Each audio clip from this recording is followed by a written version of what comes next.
The first card is the Eight of Swords. And this card shows me like self-limiting behavior. So again, if you're not being gentle with yourself, if you're saying mean things or limiting yourself or putting restrictions or judgments on yourself, and a lot of times with that kind of behavior, the more you struggle and thrash around, the more stuck you get. So instead of trying to control that, for me personally, one thing that has worked is being grateful. Just purposefully changing whenever I catch myself being angry over something I shouldn't be angry over, or feeling anxiety over something I can't control anyway, or feeling frustrated, or being mean to myself. I catch myself and I immediately start listing things I'm grateful for. And I don't care what kind of life you have. You can be grateful that you have the internet because you're obviously watching YouTube right now. You can be grateful you have skin covering your bones and breath in your lungs, and at least ears to hear me or eyes to see me, or regardless, you always have things to be grateful for. So maybe that can help you if that's something you're struggling with, or whatever it is you do to help get out of that kind of mindset. Next, we have the Three of Coins, and this is a card of putting in some work and taking whatever your work is and presenting it in front of somebody else. A lot of times it's like, okay, I've created this. Does this have worth to you? Like presenting something you've done, presenting your work, presenting your project to someone that can facilitate its growth or facilitate it actually having monetary value or something like that. So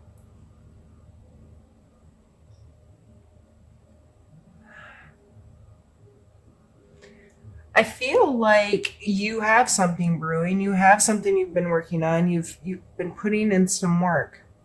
But on either side, we have the Eight of Swords, which, as I said, is self-limitation, and we have the Death card. And the Death card isn't death. It's not like an ending, or it is an ending, but it's not just once something's done, it's done. It's the ending of that cycle, and one will need to start again, kind of thing.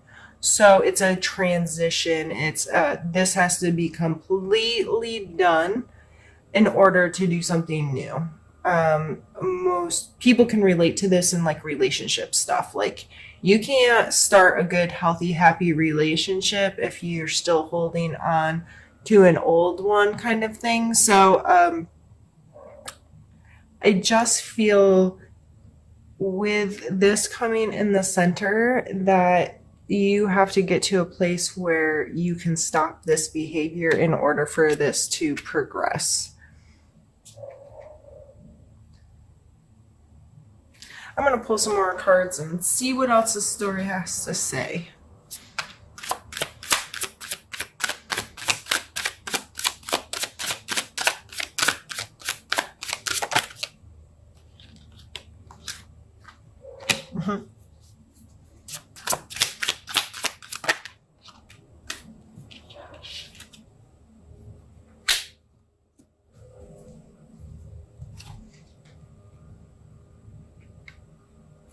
The Six of Swords can be as literal as physically moving away from an abusive relationship. It's getting away from the allowance of being treated bad. And sometimes it's you, as I said in the very beginning, abusing yourself. So whether this is someone else in your life or it is you doing it, there is movement away from it, and then Miss Justice is sitting here. There are consequences to our actions, whether you want to think it's karma or However, the scales get balanced. You know, my mama always used to tell me, you get what you give in this life. And she preached it really hard to me and made me understand that if I was given ugly, nasty, horrible things, I'm going to get ugly, nasty, horrible things in return. And it made it really important for me to value what I'm putting out into the world and how I'm treating people and so forth. So I feel like there is definitely movement, and it may take coming to these two big energies of being able to really stop something from happening and be like, I am done with this. And I have to believe that justice will sort itself out. And it's not my responsibility any longer. And I'm not going to live in the past. I'm going to trust that the universe will sort it all out. And I'm just going to keep moving. I'm going to keep moving towards my destination, and I'm going to do what's right for me, and I'm going to take care of my thought processes in a healthier way. And this card may also tell you to get strict with your boundaries. You know, these are my expectations to be in my life, to be around me.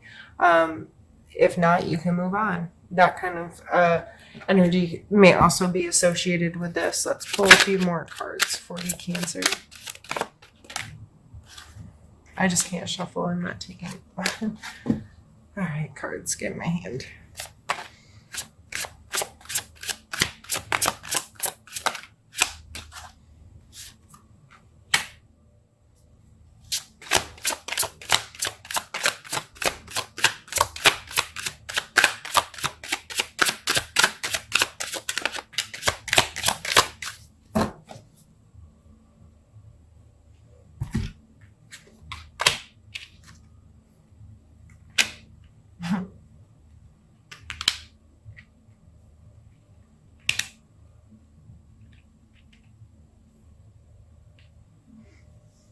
World card. Standing on top of the world, Wheel of Fortune, also a circle, talking about these cycles that come to an end in this, circle of life, this circle of patterns. It just seems to be an overall theme here in this reading. This Two of Wands can sometimes touch into duality, wanting to be more than one place at one time. With this card, I kind of relate, because how this energy shows up in my life is I'm a big time homebody, hermit. I like to be alone. I like to be at home. I don't need to interact with the world a lot. However, on the other side of things, I love to travel. I love to go far off places and experience new things and that kind of thing. But it doesn't have to be all the time, and I'm very happy at home. But without that, I do feel like part of me is missing. So it's this duality within me. Part of me loves adventure, and part of me is okay staying sitting in literally the same spot for 12 hours. I can do that alone and be okay, which sounds crazy to some people. So you may be experiencing some duality in your life and trying to understand what that contrast means, where you should be putting more of your time or energy, or, well, this feels really right, but that feels really right too, and I'm unsure.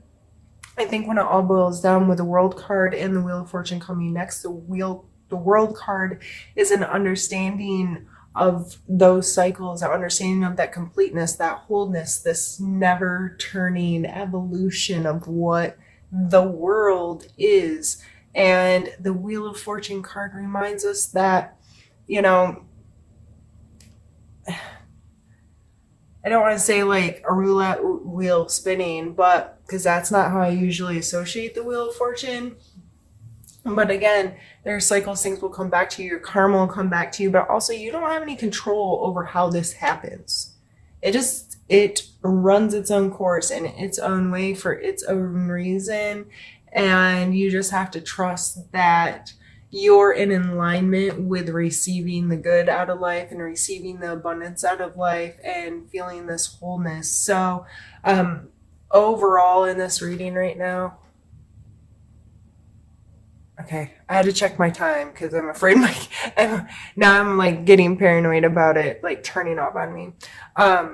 Overall, in this reading, going back to the being gentle with yourself, giving yourself the respect you deserve, giving yourself the gratitude that you deserve, whether it's keeping a gratitude journal, talking with someone about how you feel, allowing some acceptance into your heart about yourself, who you are, how you live, being able to, get in front of a mirror and look in your own eyes and feel like you have a good conscience about your life. And you may not be there right now. You may be in a place where you're being nasty to yourself or you're allowing someone else to not treat you well. And I think that overall, the more gentle you are with yourself, the more understanding and loving and compassionate you are with yourself, the more you can get to this place where you know you deserve to have abundance in this life and to have love in this life, to have joy in this life, and to feel good wherever you are. And some of the things about you can contrast a little bit, or you may have be unsure right now, or those kinds of things, and that's okay. It's part of the journey. So I think there's some really beautiful cards. Yeah, there's some heavy energy in there. I really don't think it's all that serious, Cancer, but I think you just have to trust in yourself and love yourself this month, and that ends on such really beautiful energy. So what I'm going to do now is I'm just going to stop the camera and restart it. And I'm going to clean these up, get them out of the way, and we're going to get another deck out and do another part of the reading. So I'll be right back with you. And now we're going to use this little deck. It's called Happy Tarot, and it's super cute. And this time I'm going to pull cards for specific placement. And I've done this in a lot of my other videos. So I like doing these, and so I thought with trying to make this a more inclusive, longer video as an apology, that I would add it in with the other. So the first card we're going to pull is for your mental space.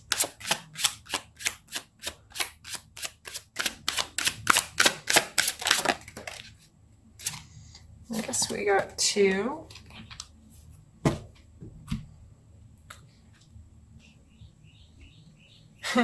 We have the World card again, and we have the Lovers card. See, when I was talking about they're really freaking cute, I say that's my husband. That's him. Hands on hip, cheesing, buck naked on a big wheel. All right. So it looks like mentally, these are really positive, happy cards, but my first thought was being too invested in your significant other, allowing them to have too much control or power or to be your world. So the Lovers card, I always take it as a conscious choice to be in this relationship, making that choice over and over and over again to love somebody unconditionally and learn what unconditional love really is and really means, because sometimes that's not natural to some people. They complicate it and screw it all up with negative stuff and hold people responsible for things they're not responsible for, those kinds of things. So maybe your significant other or your best friend or whoever this person is, you make the choice to love unconditionally. Maybe you put a little bit too much of your power in their hands, like I can't be happy unless they're happy too, or it's about them making me happy or whatever. However, I'm sorry, this isn't sitting straight, it's driving me crazy. However, that's playing in your life. Or, just emotionally, maybe I was wrong. Maybe it's you beating up you, and that first, like I kept going back to, but whoever your support system is really healthy and happy, and helps pull joy to your life and so forth. Let's pull a card for your physical space. Sorry, brain's not working.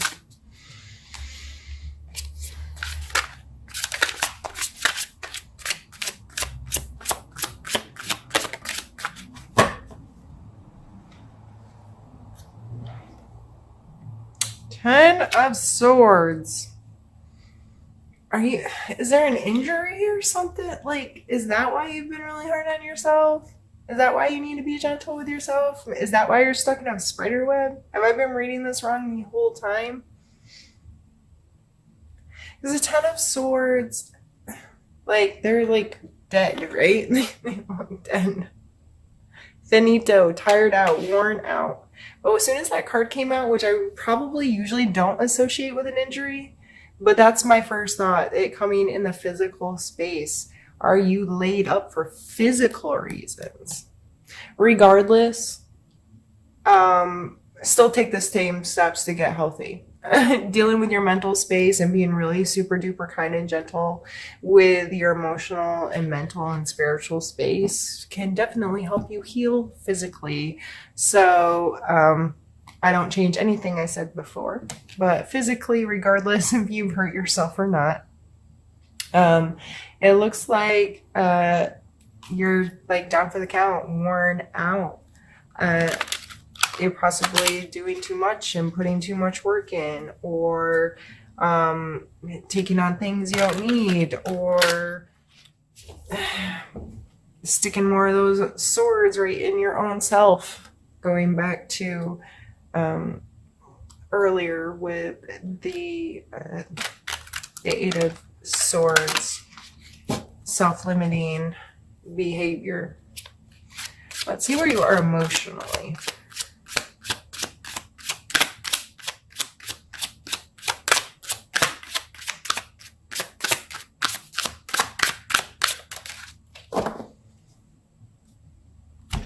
Ace of Coins. So that's seeing potential as something new in your physical space. New job, new hobby, new home, this potential to create something new in your physical space. So I should really leave the other cards laying out. I just only have so much space that you can see too. Yeah, I said that you had a prop. It was the Three of Coins.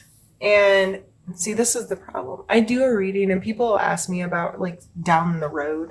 A friend will call me and like, man, that reading you posted for Capricorn, like, that got me or whatever. And I'm like, as soon as this reading's done, I don't remember anything I told you. Nothing.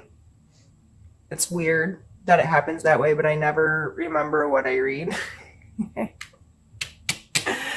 So since I already picked those cards up, it's already leaving my head.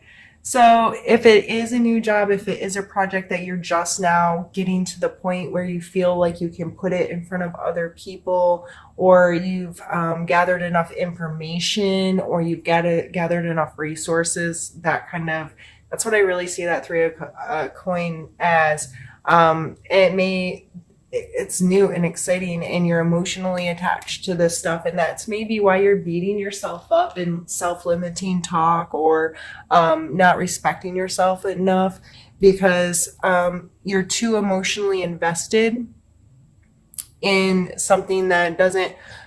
If you listen to some very successful, like, entrepreneurs that create products or create businesses and that kind of thing, and have made bajillions of dollars, right? They will tell you they do not get emotionally invested in their projects. They create it, they put all this power and excitement into it, and then they put it into the world, and either people take it or they don't. And regardless, they're moving on to the next thing. They do not have time to mourn if it wasn't the right time or place for that product or for that idea. So that may be something to keep in mind right now is, so many people will be like, oh, but it's my baby. No, that may sound like a good thing, but it's not a good thing. You need to get the emotions out of the way, and so you can really create it without worrying about protecting it. If that makes sense. Let's pull one last card for you, and this is your spiritual space. No, this is not the last card. Sorry. We have the devil come out in your spiritual space. Which is your card? No, it's not. I don't know why I just thought that. Gemini. I pulled this card for Gemini earlier, and it's a Gemini card. Okay. Cancer.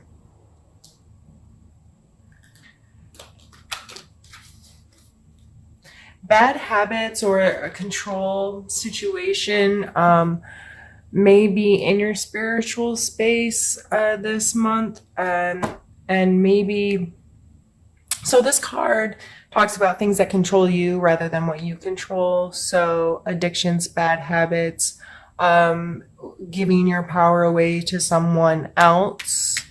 If you are letting someone else dictate life, dictate how you feel, dictate, I'll be happy when so-and-so makes me happy. I'll be happy if so-and-so does A, B, or C. I'll be happy if blah, blah, blah happens. That's giving away power. It's I'm happy and this might happen or that might happen. And I don't know. I needed a beverage. One second.